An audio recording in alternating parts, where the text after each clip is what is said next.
yang membawa orang sakit dari Bombana ke Kendari, rumah sakit ke Kendari, itu seperti apa hitungannya? Membawa nyawa. Ini membawa nyawa. Ini yang harus benar-benar kita berikan pemahaman pada pemerintah bahwa ada loh terjadi seperti ini. Oke, benar ya. Boleh jadi mereka hanya berangkat dari Bombana ke Kendari, lalu kemudian hanya dibayarkan 100-200 ribu. Merawat Indonesia, kita jaga bangsa. Merawat Indonesia, bersama kita. Menyapi tamu tetap semua. Merawat Indonesia, bersama kita. Menyapi untuk sehat menuju masa depan cerah. Hai sejawat perawat, kembali lagi di podcastnya CNS, Channel Nurse Station. Hari ini saya sedang bersama Bapak Herianto selaku Ketua DPP PPNI Sultra dan juga Ketua DPP Bidang Pemberdayaan Politik DPP PPNI. Apa kabar Pak? Alhamdulillah. Alhamdulillah baik, sehat alhamdulillah. Jauh-jauh beliau dari Makassar bisa podcast di sini dengan kita teman-teman gitu. Jadi kita langsung aja nih Pak ya. Sebelumnya nih Pak, kalau nggak salah saya dengar Pak, Bapak ngejabat sebagai Ketua DPD Partai Golkar ya Pak? Ya, itu benar bahwa perjalanan politik saya pertama memang dari pegawai negeri. Saya seorang perawat. Lalu kemudian 2013 saya mengundurkan diri dari pegawai negeri.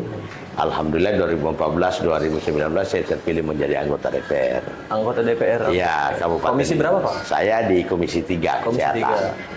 Oh, iya. Nah, kemudian setelah itu saya terpilih jadi Ketua Golkar. Pemilu kemarin di tahun 2024 saya terpilih menjadi anggota DPR. Anggota DPR. Tapi Fraksinya saya Golkar. Golkar. Tapi saya harus mundur karena aturan mengharuskan ketika maju menjadi calon kepala daerah, baik itu bupati, wakil bupati, itu harus mundur dari jabatan DPR. Oh, jadi sehingga itulah perjalanan politik yang sesuai peraturan. Berarti Pak Herianto cukup taat nih dengan hukum teman-teman. Oke Pak, ini terkait dengan Bapak sebagai Ketua DPP Bidang Pemberdayaan Politik DPP PPNI nih Pak. Boleh nggak Pak diceritain tentang perannya Bapak nih sebagai Ketua DPP PPNI ini, Ketua DPP Bidang Pemberdayaan Politik dalam PPNI? Apa saja sih Pak tanggung jawab utama yang Bapak emban sejauh tanggung ini? jawab sebagai Ketua DPP Bidang Pemberdayaan Politik? Saya kira perawat ini adalah barang yang tabu dalam urusan politik. Karena memang kesehariannya harus bekerja profesional di fasilitas pelayanan kesehatan. Tetapi tidak lupa bahwa kita tidak boleh buta dengan politik. Sehingga bagaimana melalui organisasi PPNI sehingga mereka tidak tabu lagi dengan politik, dan mereka harus paham bahwa di negara Kesatuan Republik Indonesia ini pengambilan keputusan itu selalu pengambilan keputusan secara politik, secara demokratis. Sehingga perawat diharapkan ke depannya tidak politik itu bukan menjadi tabu bagi mereka, tetapi harus diingat bahwa organisasi PPNI ini bukan partai politik, tetapi adalah organisasi tempat berhimpunnya perawat Indonesia yang tentunya secara profesional. Tetapi tidak boleh dalam urusan politik juga kita harus buta dengan persoalan-persoalan politik yang ada, khususnya kita sebagai warga negara. Gitu. Baik, jadi itu dia tugas utama yang sejauh ini Pak Herianto emban sebagai Ketua DPP Bidang Pemberdayaan Politik DPP PPNI gitu teman-teman sejawat. Jadi sejawat mungkin yang belum tahu informasi mengenai kepengurusan PPNI secara lengkap mungkin bisa nonton podcast CNS dari awal, itu karena kita berurut tuh Pak nih. Kita podcastnya dengan Ketua DPP Bidang Pemberdayaan Politik Bapak, terus kemarin juga kita habis podcast sama Prof. Agung Waluyo gitu. Oke lanjut nih Pak nih. Lantas Pak, bagaimana pandangan Bapak nih Pak tentang pentingnya keterlibatan politik dalam memperjuangkan hak dan kesejahteraan perawat di Indonesia? Ya, saya kira itu sangat penting karena kita tahu bahwa kondisi dan kemudian situasi politik dan kemudian perawat ini yang memangnya selama ini memang buta dengan politik, tidak mengerti dengan politik, karena memang tugas perawat adalah bagaimana melayani sesuai dengan di mana fasilitas pelayanan kesehatan dia bekerja. Tetapi pentingnya itu karena ada beberapa pengambilan keputusan, pengambilan kebijakan di daerah, apalagi di tingkat nasional, itu pasti akan berhubungan dengan pengambilan keputusan yang demokratis, yang tentunya kalau bicara demokratis berarti sistem politik yang ada di sana. Saya kira itu yang harus kita berikan pemahaman kepada teman-teman. Banyak hal yang perlu kita advokasi, perlu kita memberikan pendidikan berorganisasi ini, bahwa tidak sekedar hanya untuk kita berorganisasi berhimpun dengan karena satu profesi, tetapi kita harus berhimpun sekaligus kita memahami sistem politik dan keadaan politik yang ada dalam hal pengambilan keputusan, kebijakan yang berhubungan dengan profesi kita sebagai perawat gitu. Nah Pak, lantas nih Pak, apa saja langkah atau strategi yang telah dilakukan PPNI untuk memberdayakan perawat dalam dunia politik? Ya, memang sebenarnya bidang pemberdayaan politik ini adalah hal yang baru di struktur organisasi PPNI. Kenapa? Pasca Munas di Bali, Munas ke-10 PPNI di Bali, itu baru ada bidang pemberdayaan politik. Yang dulunya itu selalu bergabung dengan hukum atau bidang hukum gitu. Nah, saat ini sudah berpisah sehingga memang kita membutuhkan rencana jangka panjang. Apa yang hendak kita capai dalam urusan pemberdayaan politik? Tentunya kita butuh kegiatan-kegiatan, organisasi, pelatihan, dan kemudian kegiatan-kegiatan yang membuat cakrawala berpikir perawat untuk berpikir tentang politik ini tidak tabu lagi. Sehingga ada beberapa hal kejadian. Contoh, beberapa kejadian yang terjadi di daerah-daerah. Ada kejadian-kejadian di mana perawat terjadi tindak kekerasan, di mana perawat yang bicara tentang kinerjanya 1 kali 24 jam tetapi tidak diakumulasi dengan kinerja itu dengan berupa pembayaran jasa yang tidak seimbang dengan kinerja mereka yang betul-betul rentan terhadap penyakit infeksi dan rentan terhadap bahkan tindak-tindak kekerasan. Sering terjadi karena perawat ini selalu menjadi garda terdepan di setiap pelayanan fasilitas pelayanan kesehatan, sehingga kejadian-kejadian tindak kekerasan itu selalu yang terjadi adalah yang kena adalah perawat itu sendiri. Nah, ini yang butuh memang kita menyusun atau memberikan masukan pada pemerintah, sehingga ini bisa diambil satu kebijakan bahwa kinerja perawat yang 1 kali 24 jam itu harus seiring dengan jasa pelayanan yang dia lakukan. Ini yang memang butuh advokasi dan butuh pengertian semua perawat, stakeholder perawat-perawat yang ada di Indonesia ini. Mungkin bisa dibilang masih belum apple to apple. Iya, itu. Oke.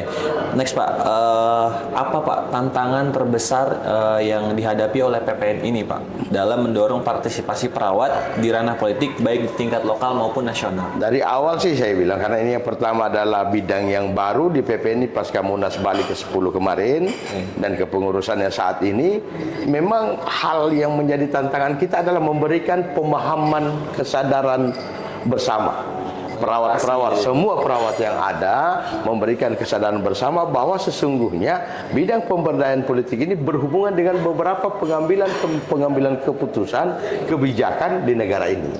Pasti kita akan berhubungan dengan politik. Sehingga minimal kita tidak mengajak mereka untuk turun berpolitik praktis, tetapi mereka harus paham bahwa pengambilan keputusan secara demokratis itu hanya bisa ditempuh melalui jalur politik. Itu yang harus, memang itu kendala-kendala kita. Dan memang dari sekian ribu perawat yang ada di Indonesia, kesadaran itu memang harus perlahan tapi pasti langkah-langkah DPP dalam rangka melakukan pemberdayaan politik ini di teman-teman seprofesi perawat. Oke, berarti bidang pemberdayaan politik PPNI ini bisa dibilang paling tidak memberikan pemahaman bagi para perawat gitu ya Pak mengenai politik yang bersangkutan dengan PPNI kayak gitu. Jadi next Pak, bagaimana Anda melihat pengaruh kebijakan pemerintah saat ini terhadap profesi perawat, dan apakah ada peran PPNI dalam mendorong revisi atau pembuatan regulasi baru? Ya, saya kira kita tahu bersama bahwa undang-undang yang baru saja tahun 2023 yang berundang-undang tentang kesehatan, Omnibus Law itu adalah merontokkan undang-undang keperawatan. Sehingga saya pikir kita butuh regulasi yang di bawah undang-undang minimal tentang undang-undang keperawatan. Isi dari undang-undang keperawatan ini bisa termaktub di dalam penjabaran undang-undang kesehatan yang baru. Sehingga saya bilang benar-benar bahwa perawat punya perlindungan secara umum, perawat punya perhitungan atau punya nilai di mata pemerintah terkait apa yang dia kerjakan, apa yang dia laksanakan. Asuhan keperawatan 1 kali 24 jam di pelayanan kesehatan ini benar-benar harus kita seimbangkan, sinergikan. Contoh kita ambil ya, salah satu contoh boleh kita ambil adalah seorang pegawai negeri. Kalau dia harus mengantar berkas atau perjalanan dinas dari, taruhlah umpamanya di daerah saya Sulawesi Tenggara, dari Bombana ke Kendari, itu pakai SPPD, surat perjalanan dinas, yang dinilaikan dengan uang. Tetapi perawat ketika bawa pasien yang di ujungnya adalah ini pasien sekarat, pasien yang harus dirujuk ke Kendari, seperti apa hitungan pemerintah? Ini kan harus kita memberikan contoh seperti itu. Kenapa pegawai negeri biasa hanya mengantar kertas dari Bombana ke Kendari itu diberikan satu penghargaan, satu perjalanan dinas dengan berapa nilai transportnya, berapa uang lumsumnya, berapa uang hotelnya, dan dibayarkan. Lalu perawat yang membawa orang sakit dari Bombana ke Kendari, rumah sakit ke Kendari, itu seperti apa hitungannya? Membawa nyawa. Ini membawa nyawa. Ini yang harus benar-benar kita berikan pemahaman pada pemerintah bahwa ada loh terjadi seperti ini. Boleh jadi mereka hanya berangkat dari Bombana ke Kendari, lalu kemudian hanya dibayarkan 100-200 ribu. Berapa uang makan mereka di jalan?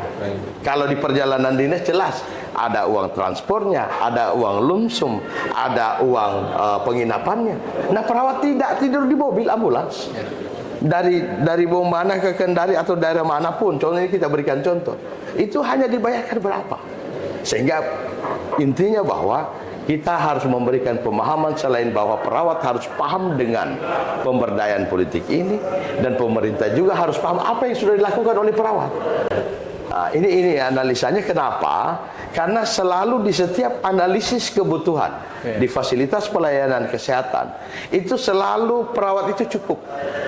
Padahal pemerintah tidak pernah menelusur masuk ke dalam. Yang buat cukup sesungguhnya adalah tenaga sukarela. Tenaga yang dibayarkan bahkan tidak dibayar. Saya bilang sukarela, perawat sukarela adalah perawat yang bekerja tapi rela-rela tidak digaji. Dan itu banyak di Indonesia ini. Ini pemerintah harus kita bagaimana memberikan informasi pada pemerintah pusat, pemerintah provinsi, pemerintah kabupaten. Banyak loh perawat yang bekerja tanpa digaji. Perawat yang bekerja yang saya bilang, saya namai bahwa perawat sukarela. Suka-suka bekerja, rela tidak digaji. Nah, ini yang harus kita bukakan bahwa faktanya itu banyak terjadi. Hanya di setiap fasilitas pelayanan kesehatan ketika hendak melakukan akreditasi, ini disembunyikan. Seakan-akan mereka kontrak kerja atau apa, tapi itu disembunyikan. Tapi kalau pemerintah mau masuk menelusur benar ke dalam, itu benar-benar mereka tidak dibayarkan gajinya, bahkan rela bekerja hanya dengan angka 200, 300 sampai 500 ribu per bulan. Nah, ini kan tidak manusiawi tentunya. Nah, Pak, kalau tadi Bapak menjelaskan soal pemahaman politik terhadap sejawat perawat gitu, Pak, ataupun pemerintah, ada nggak sih, Pak, langkah atau program khusus atau pendidikan politik untuk ibaratnya meningkatkan kesadaran nih, memberikan gitu. Kalau misalnya contohnya kayak PPNI punya lembaga sertifikasi atau pelatihan, nah mungkin ada nggak sih Pak caranya nih dari DPP bidang pemberdayaan politik ini untuk membantu meningkatkan dengan upaya program kah atau langkah-langkah apa? Yang paling pertama sebenarnya selain kayak kita masuk ke tataran itu pelatihan yang teknis, tetapi kita butuh kesadaran bersama.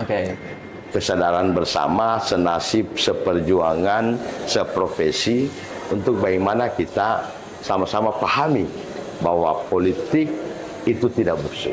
Politik itu baik, tapi yang kadang-kadang buat tidak bagus adalah personnya. Karena di Indonesia ini sebagai negara demokratis, demokrasi Indonesia ini adalah semua pengambilan keputusan selalu diambil dengan langkah-langkah demokratis, itu karena politik. Oke. Sehingga yang penting dulu kita masuk ke tataran bahwa mari kita memberikan kesepahaman bersama, jangan hanya karena kesibukan keseharian teman-teman perawat di fasilitas pelayanan kesehatan sehingga tidak berpikir bagaimana nasib bersama. Bagaimana mengambil langkah-langkah sehingga pemerintah ini bisa mendapat informasi yang valid tentang apa sih yang terjadi dengan profesi ini. Apa sih berapa banyak sih tenaga perawat yang bekerja di fasilitas pelayanan kesehatan yang tidak dibayarkan, baik itu honor ataupun apa. Apalagi saat ini kita mengenal pegawai ini hanya dua, pegawai negeri sipil dan P3K. Iya. Nah, ini yang harus mudah-mudahan ini adalah ruang baru sebenarnya. Bagaimana mereka bisa masuk, teman-teman di fasilitas di pelayanan ini bisa masuk di tataran bahwa mereka kalau bukan pegawai negeri ya P3K. Tetapi bagaimana menghabiskan yang ada di bawah. Masih banyak teman-teman yang bekerja yang tidak dibayarkan honor, yang tidak masuk P3K, yang tidak masuk pegawai negeri sipil. Mereka bekerja hanya dibayarkan 300-200 ribu, bahkan jangankan untuk makan. Untuk bagaimana mereka berpikir transportasi dari rumah ke tempat kerja, kan tidak manusiawi. Betul. Bagaimana kalau kita bicara bahwa mereka kita paksakan untuk bekerja yang profesional, tetapi kita tidak berpikir tentang jasa mereka, penghargaan negara, penghargaan bangsa ini terhadap profesi perawat. Gitu. Oke. Pak, kalau tadi Bapak sempat menjelaskan juga tentang DPP bidang pemberdayaan politik ini untuk pengambilan keputusan gitu Pak, menimbangkan gitu lah ibarat. Nah, ada nggak sih Pak kolaborasi dengan organisasi profesi lain atau partai politik tertentu untuk memperkuat posisi perawat dalam pengambilan keputusan? Kolaborasi dengan profesi lain pasti tentu, sebagai apalagi sesama profesi tenaga kesehatan maupun tenaga medis. Ini jangankan kolaborasi di luar, di organisasi, di dalam ruang kerja saja ini ada kolaborasi yang baik antara satu tenaga kesehatan dengan tenaga kesehatan lain, satu tenaga kesehatan dengan tenaga medis. Itu harus ada. Saya kira kita hanya akan bisa berpikir bahwa bagaimana membangun hubungan. Kalau DPP sih dan sampai di daerah, perjuangan kemarin di undang-undang kesehatan, saya kira benar-benar ada sinergi yang baik dengan organisasi-organisasi profesi tenaga yang kesehatan tentunya. Nah Pak, bagaimana PPNI mendorong perawat yang tertarik untuk terjun langsung ke dunia politik? Apakah ada dukungan khusus untuk hal ini? Silakan. Saya kira yang kita harus memberikan support bahwa di saat ini banyak perawat-perawat yang sudah terjun ke politik langsung. Baik. Ada anggota DPR RI, ada anggota DPRD kabupaten kota, bahkan kemarin wali kota ada di Jawa Barat, salah satu kota Madia, wali kotanya itu dari berlatar belakang perawat. Itu banyak. Tetapi yang harus kita mulai lihat saat ini adalah potensi-potensinya, bahwa sesungguhnya kalau muncul kesadaran bersama, mulai dari tataran bawah, teman-teman grassroots perawat yang ada, lalu kemudian ditopang bahwa ada yang berniat untuk masuk ke politik, lalu mau menjadi anggota DPRD provinsi, DPR RI, DPD, ataupun menjadi kepala daerah.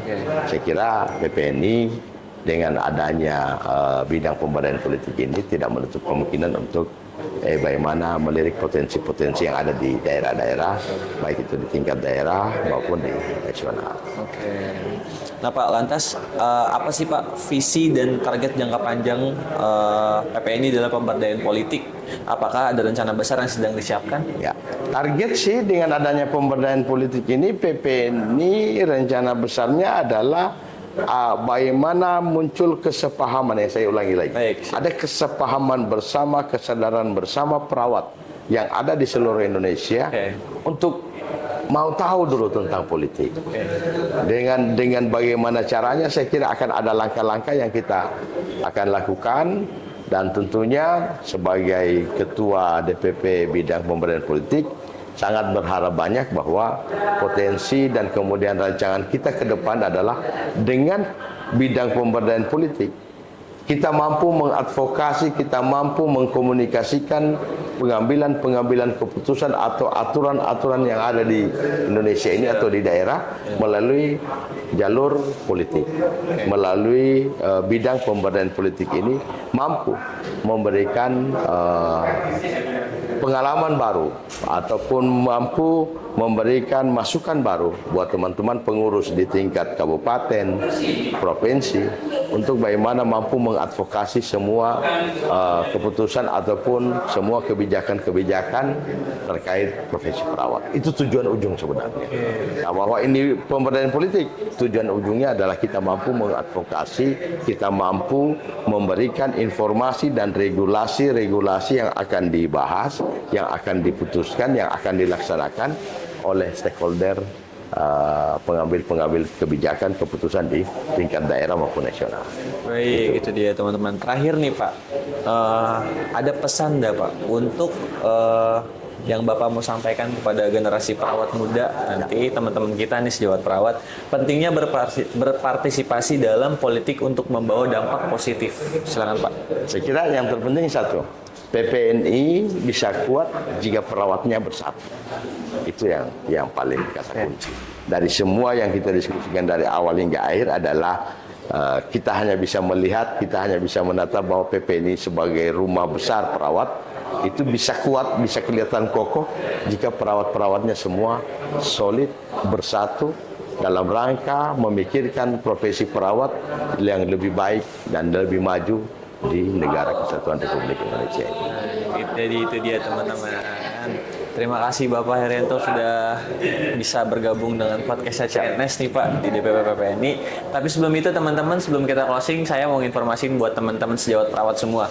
PPNIP sudah hadir dan sudah bisa di-download di Play Store. Kalian bisa langsung cek linknya di deskripsi di bawah sini. PPNIP itu adalah satu aplikasi untuk semua pembayaran atau transaksi online. Kalian beli pulsa, beli token, bayar BPJS, untuk pembayaran semua online, tagih online semua bisa di situ. Sekali lagi untuk downloadnya bisa cek linknya di deskripsi. Baik sejawat, terima kasih banyak. Salam sejawat. Assalamualaikum warahmatullahi wabarakatuh. Dadah.